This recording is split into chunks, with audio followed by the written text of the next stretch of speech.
Happy last day of April. Little surprise, me coming on here, but been thinking, and I have decided to do a Flosstube a day in May.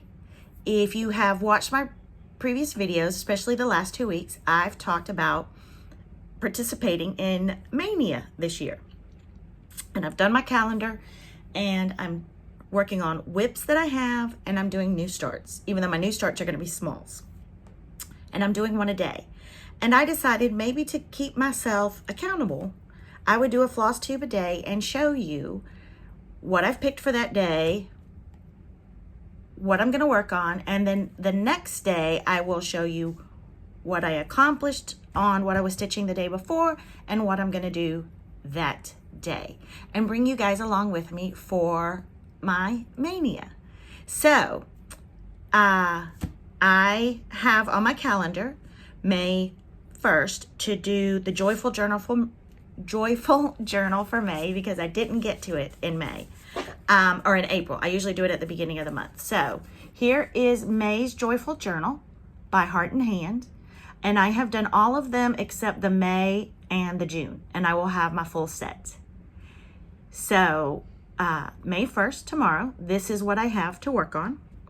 I have already pulled my flosses, and I use the DMCs. I did use one of her Classic Colorworks, the Deep Fennel, because I couldn't find that number. I have a master set, which means that this is already kitted somewhere else. So I love Cecilia's work, but she does a lot of detail. Look at all those flowers and that flower basket.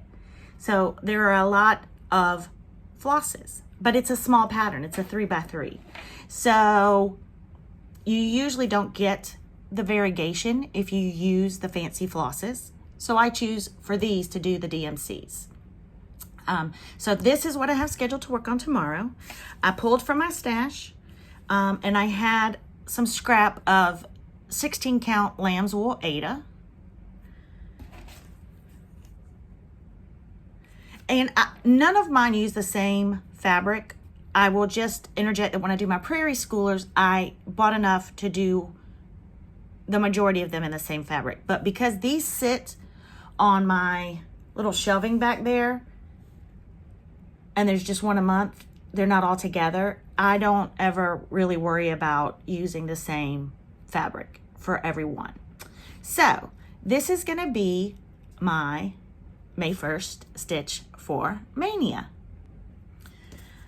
I hope you guys join me every day. Let me know your thoughts. Let me know if you're stitching on Mania. I haven't decided yet if I'm going to do a regular Flosstube once a week or just keep these like short and sweet every day. I will be sharing purchases and things like that. I did want to show you guys, and it's still in the package because it came from Amazon. I bought this off of Amazon, protective cloth, to put over my stitching now when I'm ironing. I am going to try to set up a little Amazon marketplace where I can put things that I buy off of there that you guys can just go and quickly access. So that is what came in the mail this week. I have not bought patterns. I bought the NPI silks, which may or may not have been, I think they were after my last Flosstube, for Liz Matthews. I will say that I am in her membership or her Patreon, and she posted this week that she is going to be doing a little bit deconstructed stitch along on her big flower garden sampler that she released at market, and I want to do it. And I've never used NPI silk, and it's just going to be taking motifs out of that sampler and making a kind of a personalized sampler. So I thought, well, if it's, a small enough piece, I will splurge on some NPIs and try them. I also want to thank everyone for the well wishes. Most of you know now that I was not able to make it to the All Things Spring Retreat in Michigan with Teresa Kogut and my friends. And I am sad that I did not get to see my friends, but I am glad that I did not share all of this crud with them, because my husband was the second one to come down with this and now my son. So I am highly still contagious, I guess. I still don't feel great, but I feel better. But thank you all so much for all the well wishes. You know, you guys mean the world to me, and I so appreciate it. And I'll see you back tomorrow. Bye.